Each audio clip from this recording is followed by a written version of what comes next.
Hello, hello. Привет.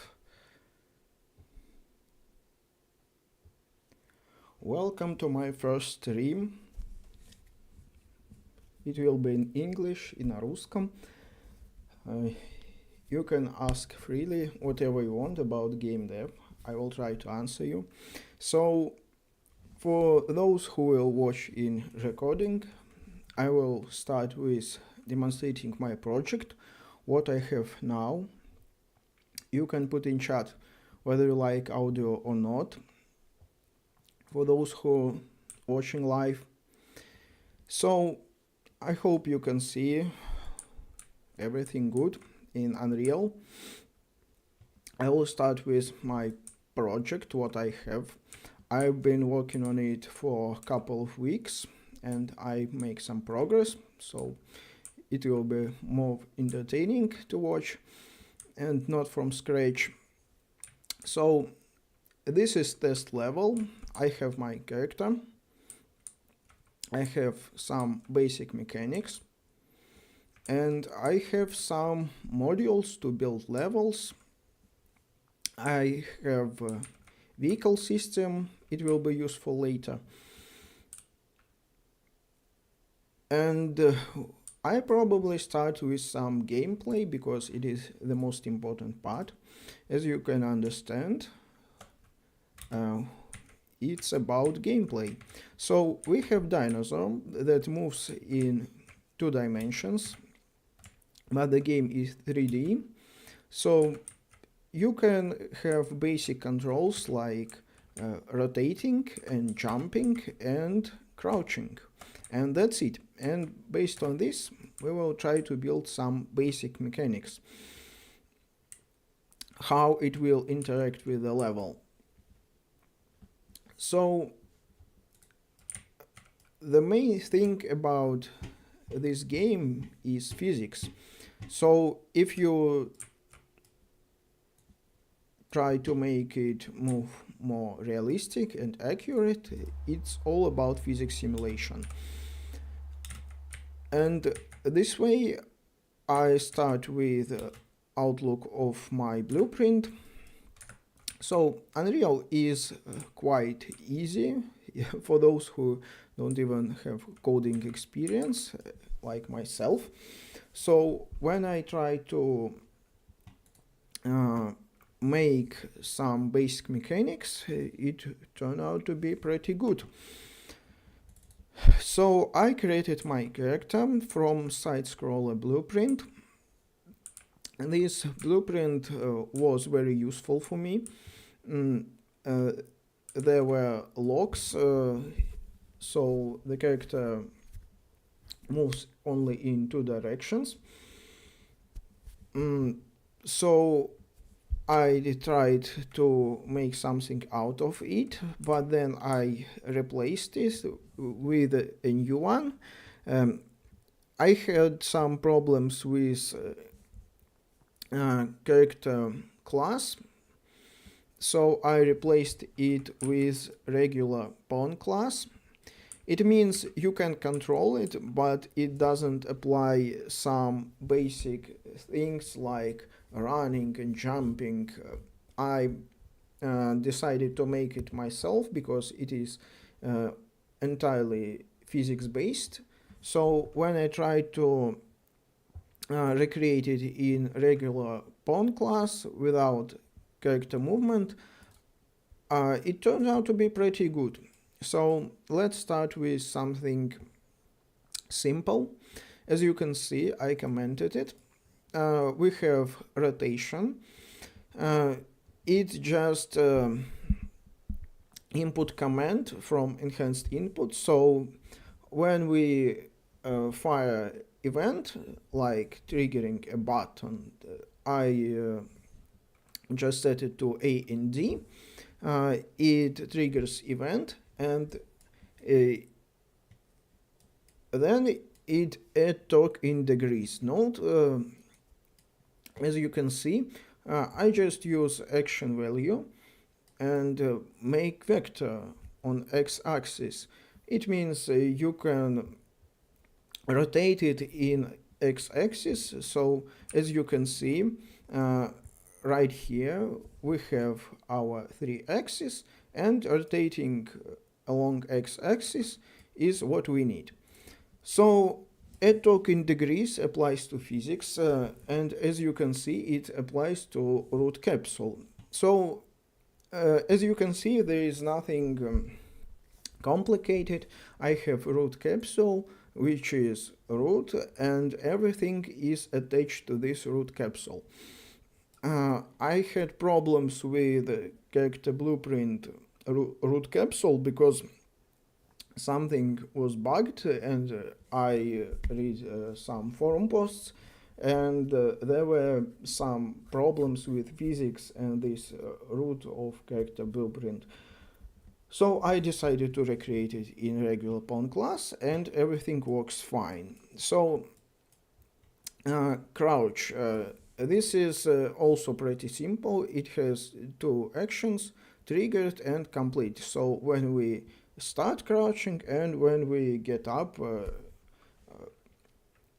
these are 2 different events, and it just checks is it in air. Oh, we'll be back later about this.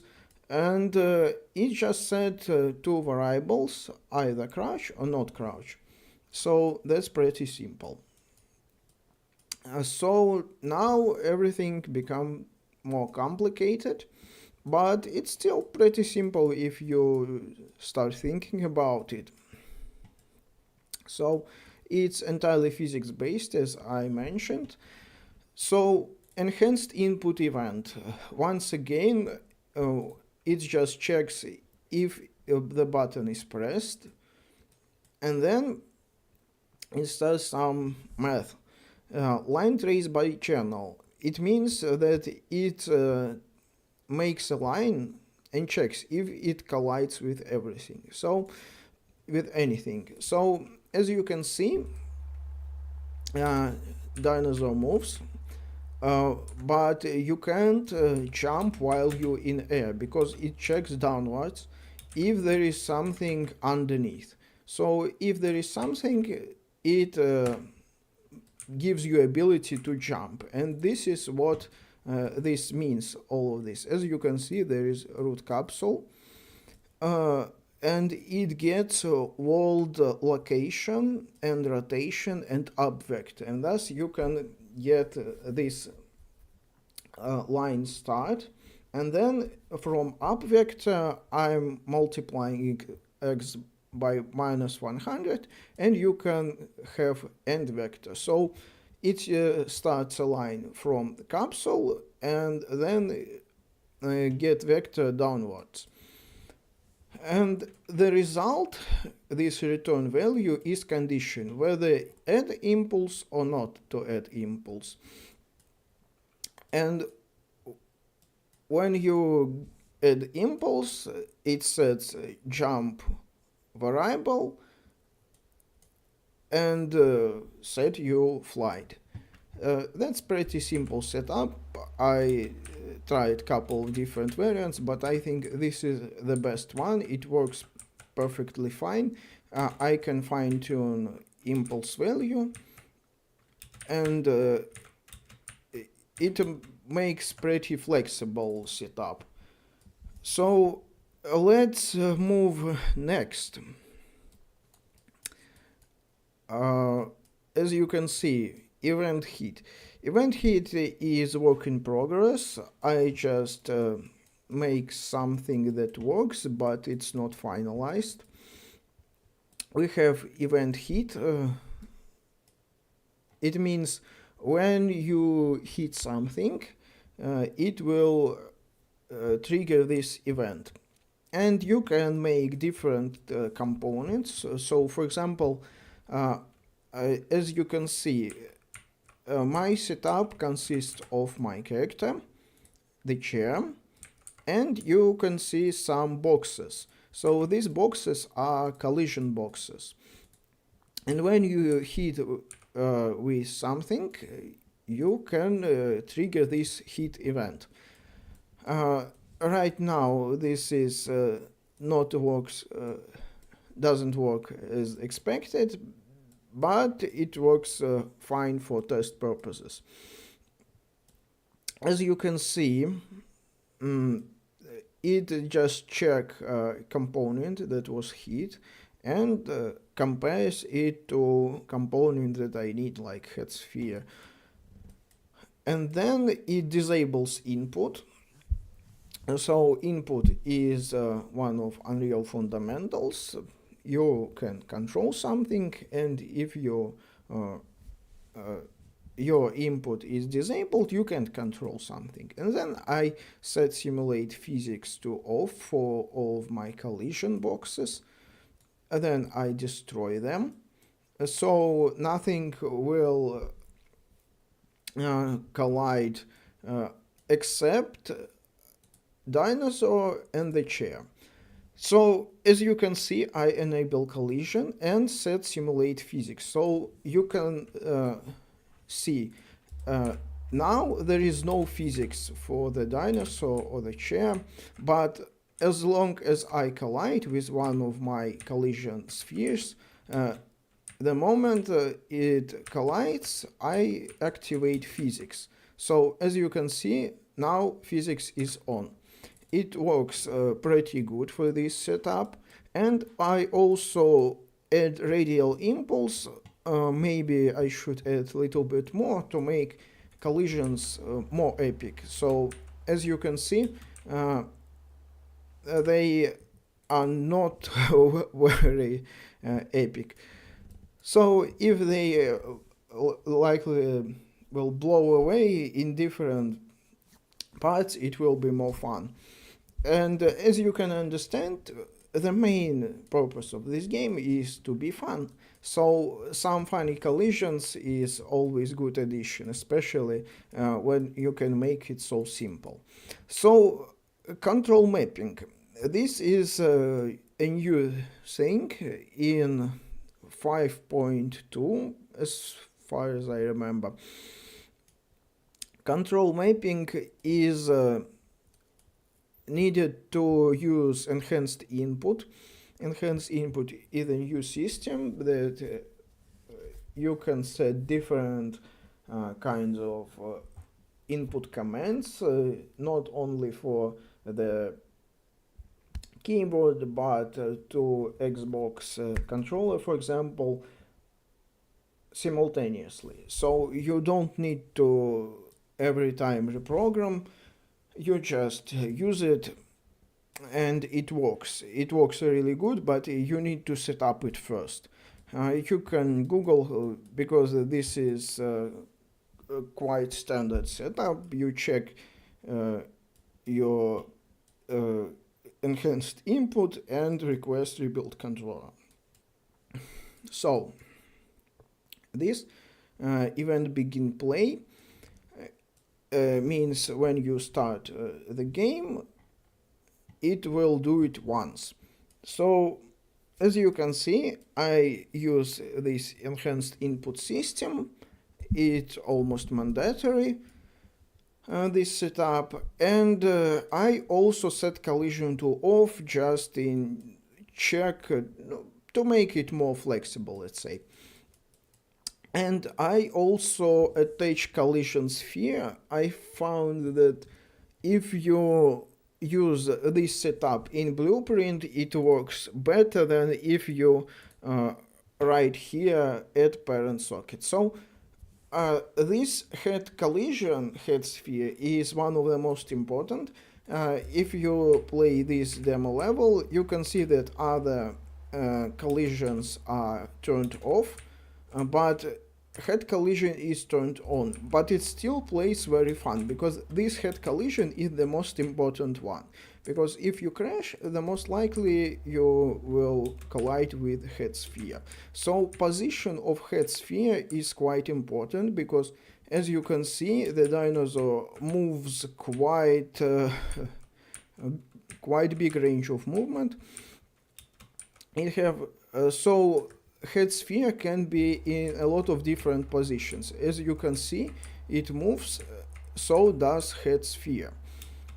Head sphere is the most important one. So I decided to take some time to make it work properly, and now I'm completely satisfied with how it works. And the setup is quite simple. I just attach component to component. This is my head sphere and this is my dinosaur. So, as you can see, it's quite complicated, but nothing extraordinary. You can always Google it and you can use some math. It's nothing really complicated.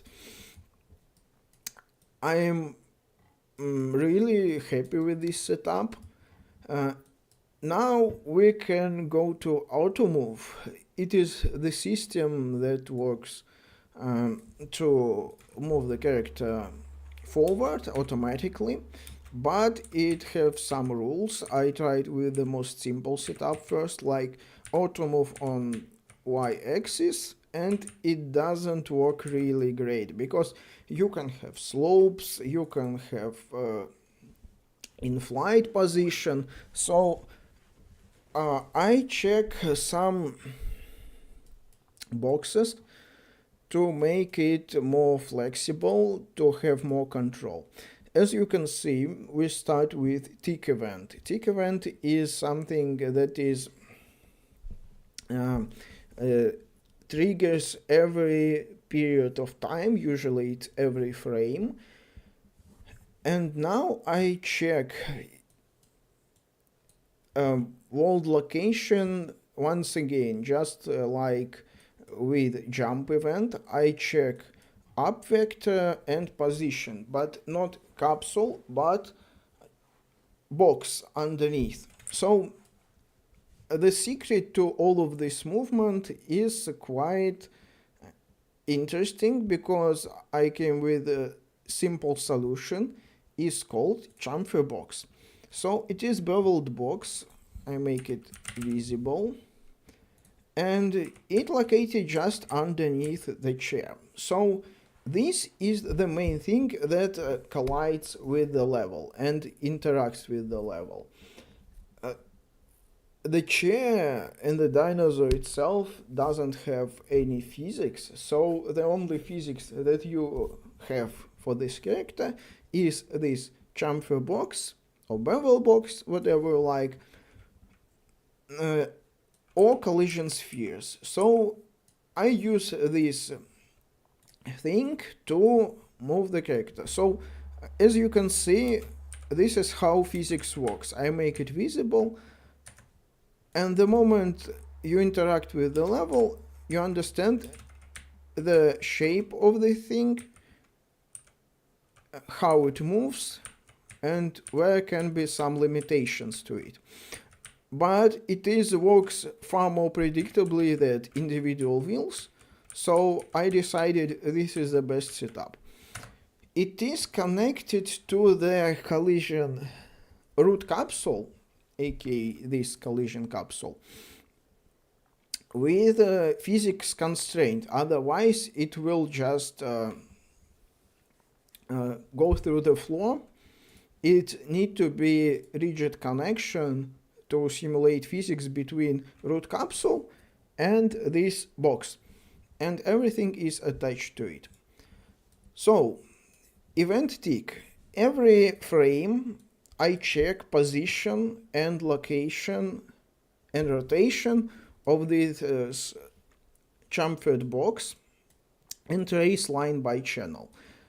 When this collision box is on the ground, I once again add force. Add force is different than impulse because impulse is one time event like for jump, and at force it adds constant force.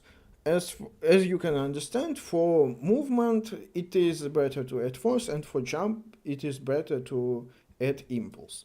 So as you can see, the same line trace by channel, the same branch. If it is true that you are on the floor and not in the air, it sets in air unchecked and sets in air checked. So next I add force. How it calculates? You get chamfer box, rotation, up vector, rotate vector, and you make rotation. So how it's better to explain? It is quite simple system. It works based on projection. So we have up vector, and then I rotate it 45 degrees. I can always change it. And what it gives me is that the bigger rotation, the faster speed. So as you can see, when I rotate my character left, my speed goes to 0 because projection of this vector is 0. If you have ground and you have vector, so 45-degree standard projection will be this much. And if you rotate your character right, like 45 degrees this way, so then your vector projection, it goes straight down, will be 0. So your character speed will be 0. But you need to balance it. So as you can see, my speed is 0, but I need to constantly rotate my character so it won't go away. It can be very useful some game mechanics, like waiting for something to pass, or like stay in elevator for some time, and you need fix your in position like this and try to balance it out. I'm not really perfected this system, so it can be always more sensitive to make it more harder or more easier. It can be even used in some difficulty settings. But I think you can get the point. You have vector, 45 degrees projection, and if you turn it forward, vector will be bigger and the speed will be bigger, and vice versa. So I get up vector, multiply it, rotate it, simple rotator, and then project it onto the plane. This plane, as you can see, is the place where line from your chamfer box goes to something, and whatever it hits will be the plane that I measure. So this way it is possible not to project it on a flat plane like on one axis, but you can always project it relative to other planes. So if you're on a slope, it will still work this way. I'm quite happy with this setup. It was quite complicated, but as you can see, it's not really a lot of nodes. It's just the idea to make speed dependent on this vector projection. It is this idea that makes everything works. And when I tried some different ideas, I think this one is really good because it works and it is very flexible. I can always change this angle to make speed more, to have more range of speed, like to incentivize like extreme behavior, like this is natural speed. But if I rotate myself forward, this can be far more rewarding. This is part of the balance. I don't really want to touch it before I finish levels, but this works pretty good. And now I need to make some calculations to animation. I will touch it a bit later, but this is some simple math to make character move the way it needs to be. Depending on angle, I set the right animation. So that's basically it for my character. As you can see, it's quite a lot of work, but it's not that complicated. Let's try something else. For example, animation. Animation, I spent quite a lot of time to make it right, but I'm really happy with the results, and it's just a pleasure to look at it. It is very fluid, and I think I can be thankful for Unreal and its built-in blend space, because blend space it makes blending animations very easy. So if you can watch it this setup, I will probably disable bones. So this makes everything easier. As you can see, this is idle position. It depends on two graphs, lean and panic. So I think it's quite funny to add panic. Yes, it makes my process of animation a little bit harder, but with this axis it's really easy to visualize and blend these parameters. So as you can see, when I increase panic, it literally increases panic, and it depends on speed, and this depends on rotation. So either it's forward or either it's backward. But also we can have panic and forward and panic and backward, and some intermediate positions, because rotation is not quite that simple, and some extreme positions need to be fine-tuned.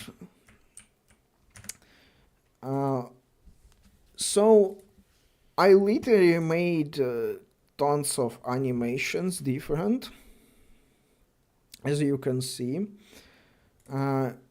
but they are all static. I don't have any intermediate poses. It's Unreal that calculates everything. Now I have the same for the chair, and now we can look at our animation blueprint. So this is the logic that drives animation. First of all, I have idle pose, but it is not just idle pose. This is blend space. So it is this parameter, as I shown you before, that depends on speed and rotation, and it just connects to this animation, idle animation. So it's always the default state, and you can use everything on top of it. So when I decided to jump, for example, as you can see, I have separate animation for jump begin, then I use idle. It is placeholder. I will make it more detailed to make some interesting animations during the flight, and landing animation, and they are connected using simple triggers that I made in blueprint. So this is the same values. So as you can see, this is regular state jump value, where I can get it. So when I hit jump, if it is true, it add impulse. and then set jump variable, and then it removes it after a second. And when I trigger this jump event, it plays animation begin jump. When this animation ends, as you can see, I just checked square box that when this animations route out, it moves to idle position. But when I'm not in air, when my state changes, it plays landing animation. So I can make my jump as long as I want. I don't necessarily need to wait or make something. I can jump and then land. I can jump and then land. As you can see, animation is not very defined, but it looks very smooth and fluid, and this is what I wanted to make. Because on a small screen it will be not very pronounced, but I think it's fine. I like this kind of animations. Maybe you want something more defined, something more action-like, but I think this kind of animation looks good. So the second thing is crouch. The same thing. It starts from begin, it is one animation, then idle, it is second animation, and end, it is the third animation, but it really more crouch begin but in reverse. Well, some little difference in timing. I will show you in Maya how I made it, but this activation setup is the same. We have the value, crouch, and when I hit crouch button, it triggers event and sets the variable. Then I get this variable here. As you can see, there is nothing really complicated. It is a blueprint graph for animation. I'm casting to my character, and then I just get all of these values. So I transfer values from the blueprint to the animation. Yes, these are different values. These are different variables, but have the same values. So, as you can see, animation is not really complicated, but it looks very fluid. I like it. I will expand it in the future, but for some demo purposes, it works perfectly fine. So, let's talk about level design, because it is also very interesting. If we try to make our levels detailed and looks good, it will take a lot of time.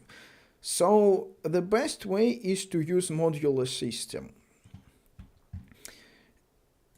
If we look at what I have,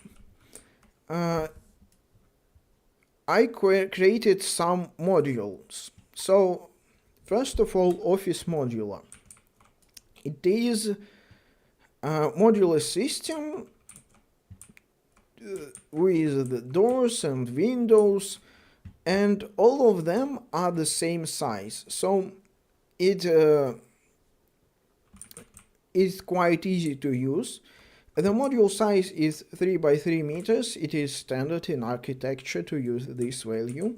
They can be easily divided by 30 centimeters, as if you're in Europe, I don't know about the rest of the world, but in Europe everything is you can divide it by 30 centimeters. So kitchen modules, for example, they are 60 centimeters or 90 centimeters. And this is because building modules are also can be divided by 30 centimeters. And if you can see, it looks pretty realistic. So the first thing is that this and this are the same modules. They have different textures because I used the same modules and just painted them different. So as you can see, I have office modular system, one with rundown walls, and the second one is office modular new, and it is the same wall but with different paint and textures. From the other side, I use exterior because you need some exteriors, and I decided to use the same modules again because it's just easier to use the same thing. As you can see, there are windows, there are doors, and if you are inside, you can see the same windows. So it uses resources efficiently.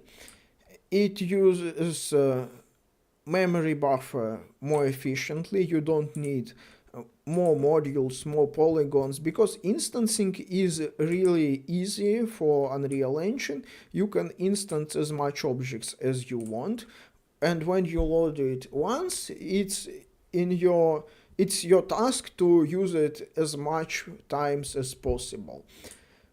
So these are office modular system. Second is warehouse modules. They are also 3 by 3 meters. They look quite different. I have one variant, but I can easily add more variants. For example, different panes for windows or trusses or columns or garage doors. It can be repainted very easily in Substance Painter. So I show you how easy it can be. You just activate Snap and you can add far more than you probably could without modular system. So if we try to copy it, as you can see, it snaps right into place. And if I want to add, for example, a garage door there, I just replace this module with garage door. And if I want to expand my floor, it is also modular. I can just copy it and voila, I have a new floor. And these systems are very interesting because they still look good, but their usability is absolutely amazing. You can make everything out of modules. So let's talk about our boxes, because detailing is very important for good visuals, and things like palettes make warehouse theme very appropriate. They fit in, but it's a very hard task to make it manually. So I decided to make some randomizer. I make lots of boxes. I used standard boxes from Quixel Bridge. They have very good scans. Then I baked textures and I placed them manually. I made lots of variants. If you look at boxes models, Well, they look pretty good. I spent quite a lot of time to make them look realistic. 12 different variants of boxes, and storage system is also 3 meters by 3 meters to make it easier fit into the warehouse. But the best thing about it is when I look at this blueprint, you can randomize. The best thing about this asset is every time you move it or rotate it, it makes different set of boxes. So setup is pretty easy. I use construction script to make them work not when you hit play, but in editor, so you save some resources during loading times. But the most important is that you can visualize and not hit play button, and then you see what setup of boxes you got. So these simple assets, they look complicated because I just copied 2 times for 2 boxes, but in reality it just uses relative rotation, so it can be either one way or the other way. Add static mesh component. So you got a placeholder 1 or placeholder 2. So as you can see, there are 2 placeholders, and you just get static mesh. I created an array with all of my boxes, get return random integer, set static mesh, and that's it. You set your placeholder, you set your mesh, you get random index from the array, and you place them either one way or another way, so you can have more variation. And the same goes for the second slot, and that's it. Modular system plus some randomization, it looks very good. So let's talk about resources that it will take. My target platform includes mobile. I know it's very unpopular opinion, but I'm not game developer. As you know, this meme, this won't stop me because I can't read. Like, I don't know where the limitations of Unreal Engine. I'm just trying to make it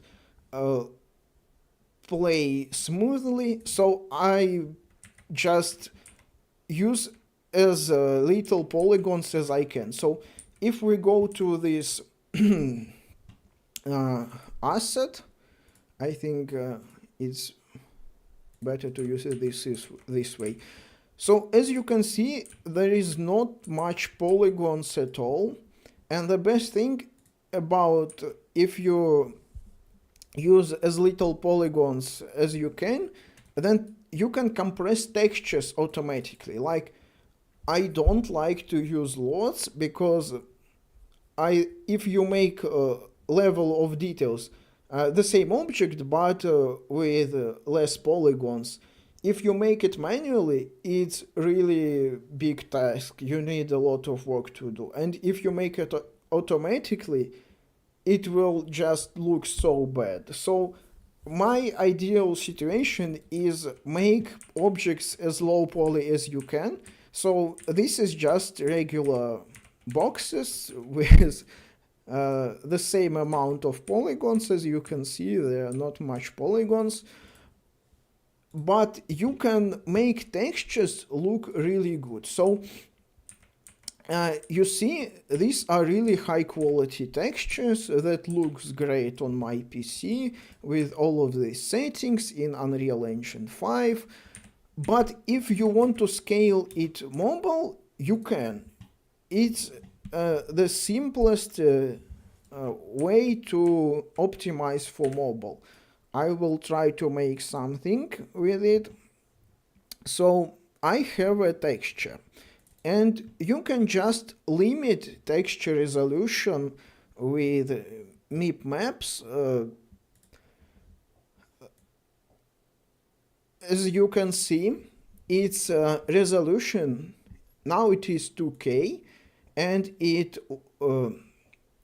takes 2.7 megabytes, which is quite a lot of for one of 12 variants for boxes. So maybe you should try to use memory something more efficiently, and if you don't have 8 gigabyte video card, because you probably won't, because you won't play this game on your PC when you have a lot of great games. But if you want to play it on mobile, you can always just trigger this load bias and reduce texture resolution to like 512 to 512, and it, instead of 2.7 megabytes, it uses now 170 kilobyte, which is quite a bit of compression. Will you notice it on mobile? I think not. I think you can go as further as like 128 to 128, because mobile have mobile devices have little screen, and you don't necessarily need to use high resolution. It's the same thing for 4K textures in modern games. Like, you don't need to always trigger the best settings if you don't have 4K monitor. Maybe if you play on some LG C2 65-inch TV, you will notice the difference. But on 27-inch monitor, I don't think so, especially if you're on Full HD. So if you want to try to optimize for mobile, I think the best way is to use as much textures as you can and as little polygons as you can, because textures can be scalable and polygons not so much. I mean, you can automatically use loads, but I don't think it's a good idea. So these are my modular systems. But I also have not so modular systems like this staircase. It is modular, but it doesn't really fit into module size because, well, there comes the fun part. I didn't really create this model. I created everything, including these stairs and these stairs, everything you can see I created myself, but high poly source I downloaded. I downloaded from 3D Sky or 3DDD if you're in Russia. You can find great models. They're not necessarily good for games, but stairs are complicated. All of the things, I just don't have time to model it. So I got high poly source, I make low poly model, I baked in Substance Painter, and got low poly model of these great stairs. I also add textures, painted all of these details. I like how it turned out. It fits really nice with these warehouse thematics. Same goes for these stairs. Maybe you can recognize it because it is straight from Quixel Bridge. But if you ever used Quixel Bridge, you may know that these models have not very good geometry. They are automatically generated. As far as I know, they use Houdini to make low poly models from high poly source. So this is the stair, but even if you use something like lot 6 or lot 7 or 8, the geometry is just not there. So I make it very simple stairs without any details, and then baked high poly source in Substance Painter, applied concrete texture. It turns out pretty good for my taste. Maybe someone will notice a difference, but once again, my target platform is mobile, so it works fine for me. Next one, I want to talk about this great container, shipping container. I textured in Substance Painter all myself. It took quite a while to understand what is what. It's more of an exercise for me. I understand you can get great shipping containers from Unreal Asset Store or from the internet somewhere, but I think it turned out to be pretty great. Once again, I downloaded high quality model but without textures, spent some time to texture it, but as a result its geometry is extremely simple. I also avoided some things concerning shipping companies naming schemes, so I created an entirely new brand. As you can see, there are not really much polygons. Everything is texture based, and this naming is nowhere mentioned in the internet, so I can use it freely. I don't have to deal with Maersk or Evergreen, so I don't use realistic namings. Once again, if this texture is too big for me, 2.7 megabytes, I can compress it to 170 kilobyte, and as you can see, even here it looks pretty good. And when I go here, I don't think I'll notice any difference. But you can also downsample options, use downsample options. So if you think this is blurry, you can use downsample options like sharpen. For text, it works really good because it makes text stand out even on low resolution textures. Once again, less polygons, more texture work. Next, I want to talk about interactions. I have this absolutely amazing sofa due to my work in interior design. I work with furniture pretty well. So this is Florence Knoll sofa, quite iconic, very low poly. But do you really need too much polygons? Like, this is regular view. Do you notice any polygons? No. But I will use it for level interactions. So we have basic mechanics like jumping and crouching and rotation, but these are controls. On interaction level, you can build so much, and later we will explore what you can do with these things, because you can build so much more using these basic commands. Like, when you land on this couch, it will shoot you up to some places that some secret places. Let's say they think you have one road that goes forward, but if you skip it, it goes forward. But if you jump on it, it will shoot you up for some next level. And this way you can build so much interactivity.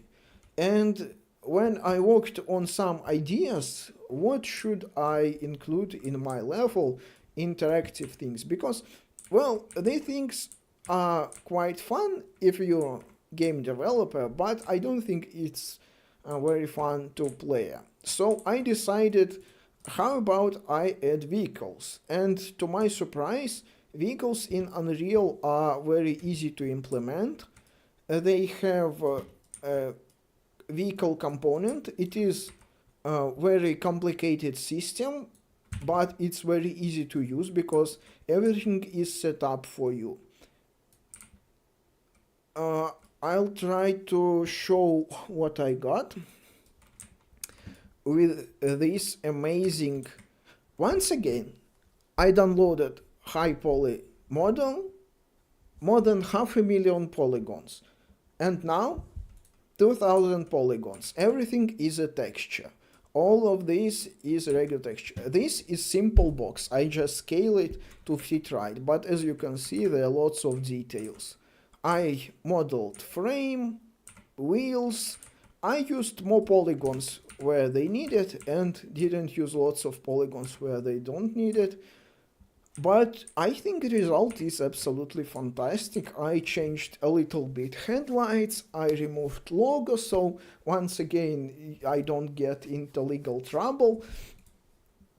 But the most important thing, when I set it up, it turns out to be absolutely amazing. I got some gear change numbers, so it works like a champ. So let's try to use it. Alright, something is not working. Yeah, I know what it is. Vehicle game mode. Yep. As you can see, it moves. And it moves pretty realistic. It's not very fast, it's not very slow. Brake lights. And reverse lights.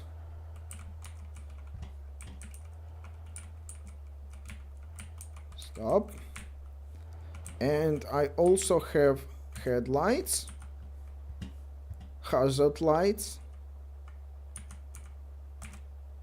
and turn signals. So it took me literally 2 days to figure it out. It's so simple. I was really shocked how good it works, because little bit of scripting, and as I mentioned, I don't have any experience in programming, just some basic logic, and it works perfectly fine. So when I trigger hazard lights, turn signals are turned off, and when I trigger headlights, as you can see, my stop lights are also turned off, but when I brake, they light a little bit more. So I think you can see how easy to add vehicles in Unreal Engine. So why I need vehicles in this project? Well, once again, because of interactivity. I can always record some actions like movements. I need here to turn on hazard lights, and then I turn reverse, and I go here, and player should figure out how to avoid obstacle. It's very interesting when you have more complex systems, like you can change lanes, and you can turn, and you can pretend that the driver don't see your character. So it's very interesting to play with this system. So I decided, if vehicles are so easy to implement, and I can share with you just how easy to use this vehicle, and how to program it. Well, I can always add more vehicles like forklift or terrain or something else, whatever I like. When I have this base system and it works from tutorial vehicle template class, it really easy to set up and easy to transfer. So when you hit begin play, it applies your controller, and then we have throttle, steering, braking, easy commands. These enhanced input commands, they just use a built-in vehicle movement component. This is a built-in component in Unreal Engine to work with vehicles. So when we hit throttle, it just set throttle, and how it applies physics, it's not my job. It's built in, it works just fine, well, for me. For maybe if you make some racing game, it will require more setup, but for me it works perfectly fine. So as you can see, when I hit brake, it activates brake lights. It's that simple. Just one variable is braking, and when it's not braking, the brake lights will not show up. Same with handbrake.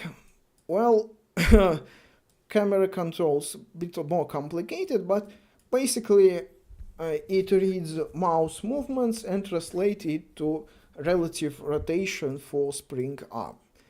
Thus you can move your camera. It has some limitation on height, so you don't clip through the floor. You can switch between front and back camera. I don't use it, it is from the default template. Now, lights and turn signals. This is quite complicated, maybe overcomplicated. Maybe some things are redundant, but it works. It check, for example, turn on left turn signal. It checks if hazard lights on, and if it is true, it doesn't turn left turn signal. It's that simple. And if you don't have hazard lights on, that it turn left turn signal. When you turn left signal, it disables the right one. So this logic required quite a few tries and errors, but it works. So I also implemented gearbox because the standard one, I don't like how it works with braking. When you brake, it sets you to reverse. And I think it's quite stupid. When you brake, you don't switch to reverse. So why should you? And I don't know how to disable it, so I just implemented basic automatic transmission. Either you in drive gear or in reverse gear. And vehicle movement component, it can switch gears. So when you use reverse, it turns on reverse lights and switch transmission to reverse. So it's pretty simple. So as you can see, vehicle interaction is quite easy, and all of this is because sequencer. Sequencer is a great example because I used sequencer for all of these stream transitions and animations. Well, I didn't trigger it for a while, but in the beginning of the stream, if you watch and record, you can see lots of great transitions that were recorded from these cinematics. Because cinematics in Unreal works very good. You have take recorder and you can literally make anything you want and it will record it, and then you can play it, and not just as a recording but as interaction with a character later. So if you start making something like the car is driving and you make specific trajectory and then you set it to replay, and when your character moves you should avoid this car.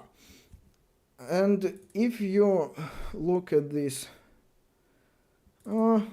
jump animation, so I pre-recorded this jump animation. This is basic jump animation, and when I use it, when I trigger it, I record it, and it's here, it's in the level. So when I don't use it, I don't necessarily need to use it every time. So this recording will be here just like in this cinematic, the same way it will be in the level. So I hope you understand how this works.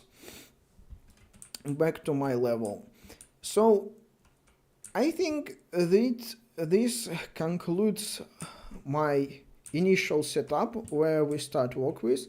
Later we will use it for some more advanced techniques. I have some ideas what will I do, but for now I think that's it. This is my first stream where I show what I've been working on past couple of weeks, what am I learned, because I don't have any experience in programming.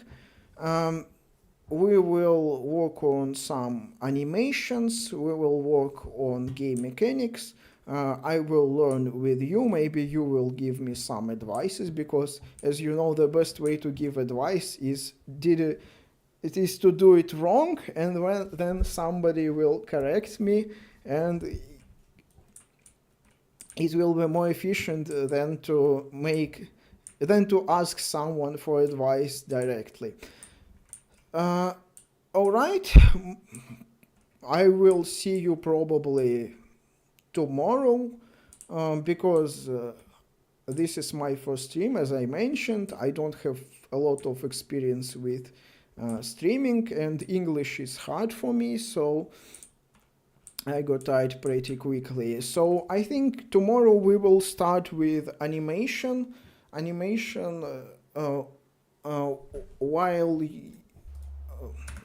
while in flight. I want to make some cool animations while in flight, because this is very important for game mechanics. I have some interesting ideas about how to use it. For example, when you hit the wall with your head, you will crash. But if you hit the wall with your chair, like this one, you can break through objects. And I want to make some animations to make this looks cooler, like he holds his chair with his hands and just break through the wall. I think it will be interesting, and it will turn out good. I have a bit more experience with animation than I have with Unreal Engine. I have a lot of experience with 3D modeling, more than 10 years, so this part will be easier, and I can teach you a lot about 3D modeling. You can probably watch some videos on my channel to see how it works. So that's it for today, and see you tomorrow.